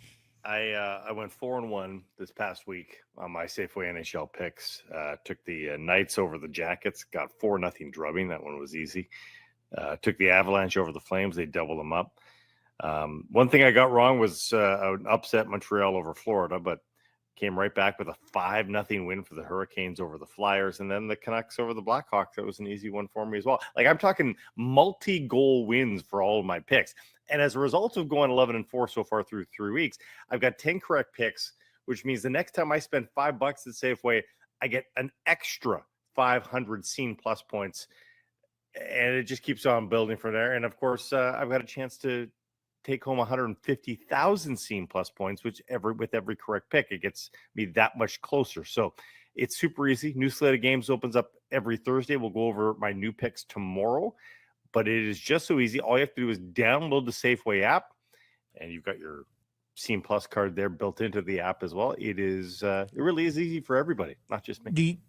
Help me out. Do you pick from the whole menu of that week's NHL games? Okay, so you can pick any game over any day over the 6-7 day period. Yeah. Huh. Yeah. Well, then I'll say this. I'm impressed with your ability to concentrate, focus, winnow it down to games that you can and have won. I'm impressed too. By me. Yeah, I mean, when we started this, I was like, okay, Blake can do it, and he'll be middling, and, we'll have some fun with it. But, we've created a monster here, Mike. The worry is, and I'm going to get into this with the Whitecaps, that you get a little bit overconfident with your strut, of course, Mm-hmm. But I'm right now, I'm going to enjoy my strut. All right. Now, that's not the only app I want you to download, folks. We are or win. There's plenty more winning to be done here with Blake Price. So much winning, as you've heard that phrase recently. Almost tired of winning. Tired of winning. But this one's important because Roll Up to Win at Tim Hortons is on again, as we've been telling you, but it's only on until March 23rd. So we're in the final throes of it here. A few days left to make sure that you get some free coffee and donuts, perhaps. You just never know. You download the Tim's app, of course, and you roll up to win, just like you've been doing for years and years. You could turn it into an unforgettable vacation with Sell-Off Vacations, $1,000 racket and cash prize, or an all-new, all-electric 2025 Volkswagen ID Buzz. So play Roll Up to Win on the Tim's app. This is our game, Canada. Enjoy it. And again, you've only got a few days left to roll up to win at Tim Hortons. Big week for Canadian soccer here. The semi-final of the CONCACAF Nations League Thursday at SoFi Stadium in Los Angeles against Mexico. If they win that, they are very likely to play the United States Sunday. Yeah, another Canada-U.S. final here. And wouldn't it be delicious if we got them in soccer as well? And then more news with the Canadian men's national team. Canada Soccer and MLSE announce a series of friendlies. They're calling it the Canadian Shield Tournament. It is Canada versus Ukraine, Ivory Coast, and New Zealand. Shout out Ambassador Paul down in New Zealand, regular listener.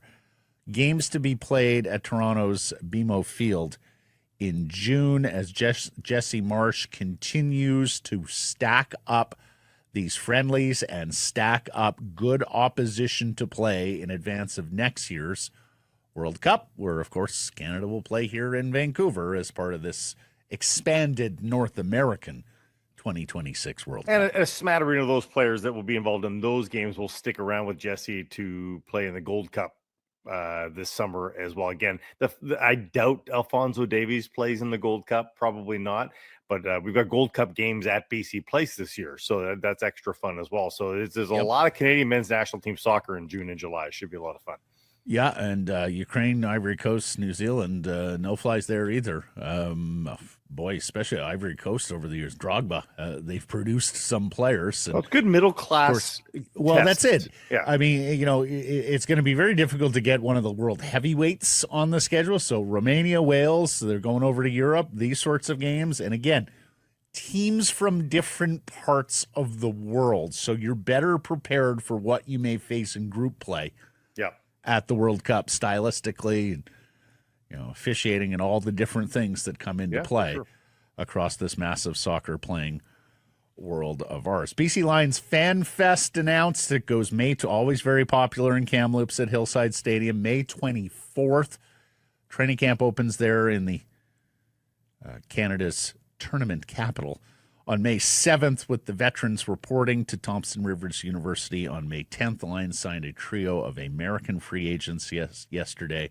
Defensive back Miles Brooks, who played a game with the Montreal Alouettes last year, and an offensive lineman, Ulamo Ale, a former UW Husky, born in Samoa, raised in Australia. We've heard some of these stories of those Australian rugby guys, those New Zealand rugby guys who come on over and try their hand at football. This guy, to be fair, has played high-level Division I football, so we'll see what he looks like at camp. And did you see this, Blake? Somebody asked ChatGPT to predict the next 50 Super Bowls. All right, I shouldn't say next because it starts in 2026. Did you see this? No. Well, ChatGPT predicts the San Francisco 49ers are going to win it in 2026. I mean, ChatGPT almost lost me right there, but I couldn't resist. Bills fan, your drought ends in 2029. Lions fans, your drought ends in 2028, for the Bills, 2029 for Detroit. Dallas breaks the schneid in 2032. My Bears in 2033. Now, here is something that stood out to me. No Seattle prediction at all over the next 50 years. And made more ominous, Blake, by predictions of the Toronto North Stars lifting the Lombardi Trophy in 2037, the Mexico City Aztecs in 2042, the San Antonio Defenders, formerly the Jacksonville Jaguars, in 2044, the London Monarchs in 2047, the St. Louis Stallions in 2055, and the Austin Armadillos. Austin's getting a team. There's no 62. chance Austin's getting a team. Those music artists. They've got teams in Austin and San Antonio. Again, no mention of the Texans here, so let's hope all is well in Houston. That would be 4 teams in the state of Texas They by have a 2062. Exactly. Here you go. Texas division. Huh? No Vancouver team. No Vancouver teams. St. Louis, Mexico City, London, Toronto. North I'd love Stars. to know What do you its think of process. North Stars? Well, what was the AI process there? I'm not sure. And in case you missed it, it was really early or middle of the night, depending on your bedtime hours.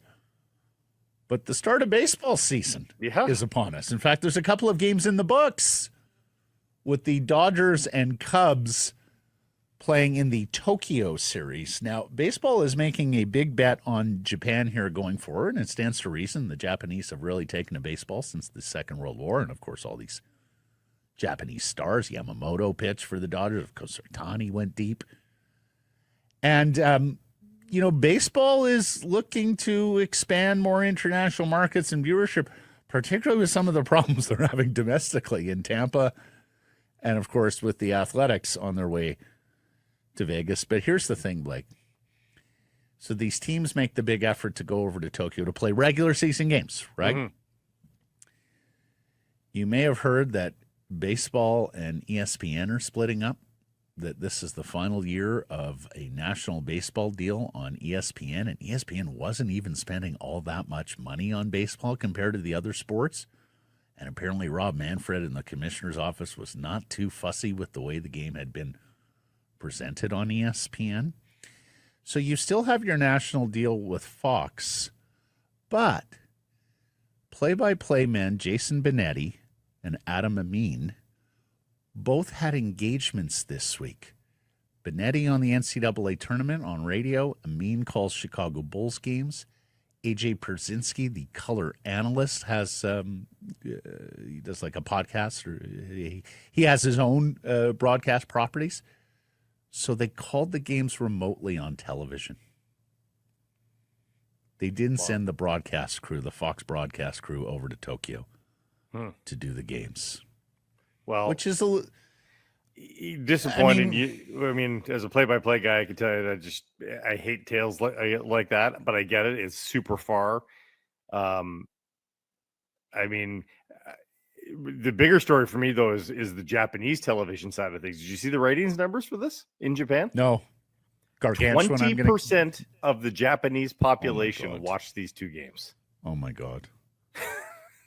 It's not even so their what is league. that? What is that? Japan population 123 million. It's like 25 million Japanese watch these games. Yeah. Wow. What I will say though, and look, I understand your predicament. You know, with baseball especially, because baseball breathes a lot, right? Like, yes. you know, the action's pretty fast and furious in hockey. Football, you get your breaths, but, you know, soccer, it can be fast and furious as well, basketball.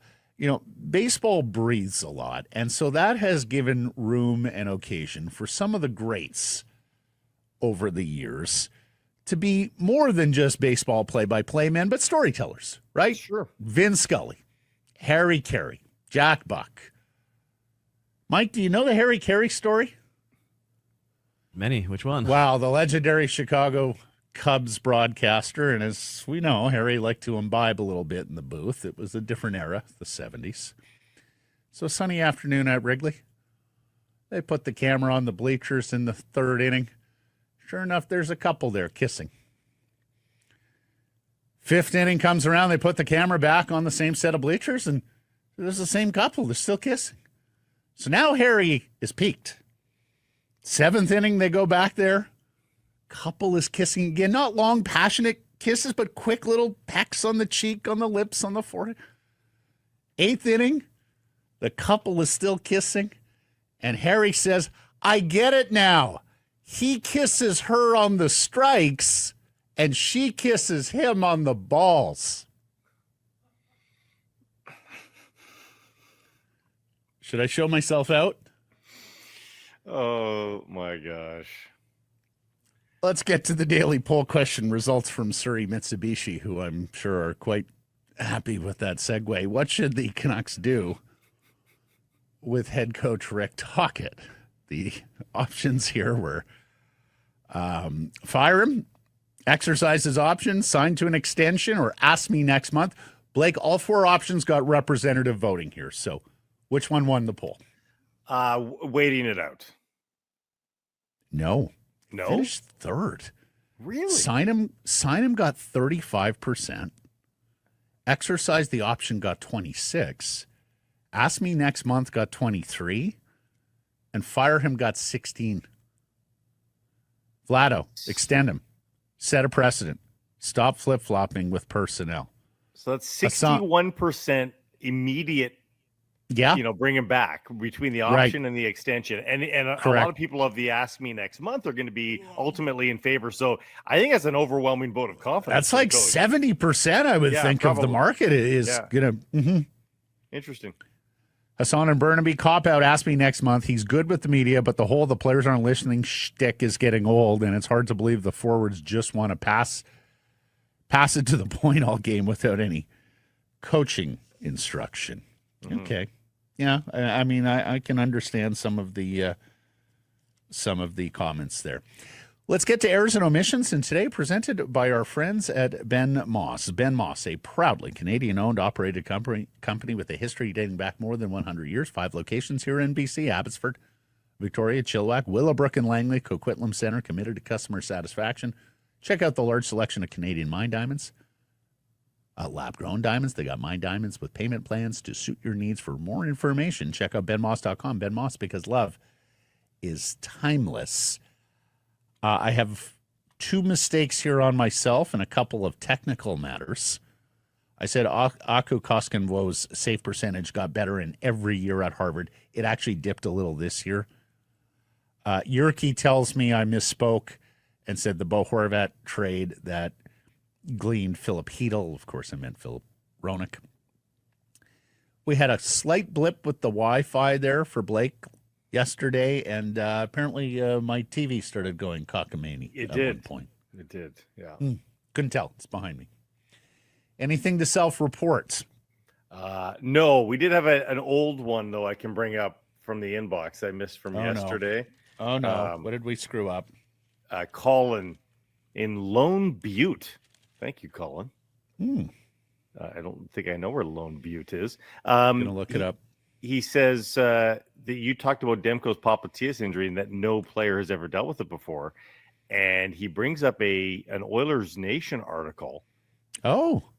That McDavid had a popliteus injury back in 2018. That's what Thatcher told us at the beginning of the year. They couldn't find a documented NHL case, but if there is one out there, then we're late to that. And thank you to Colin in Lone Butte, which is in the South Caribou, Blake. It's on BC Highway number 24. So the quote from the Oilers was, the result was a completely torn posterior cruciate ligament and popliteus muscle. Huh? How about that? Yeah. Lone Butte. Yeah. It's near 100 Mile House. Oh, is it? Okay. I should know this. Carmen's going to be very upset that I don't know this because I'm imagining we pass it on the way to Prince George, or at least it's nearby. Okay. Thanks, Colin. Thank you, Colin. And thank you all for spending some time and joining, connecting with the program. Appreciate that. Please do subscribe to all our assorted channels, YouTube, and wherever you get your podcasts. Follow on social. That's X, Insta, Facebook, TikTok, YouTube, Blue Sky. We are live on many of those platforms, noon Pacific time weekdays. And, of course, support the community sponsors you hear us telling you about. And keep it local.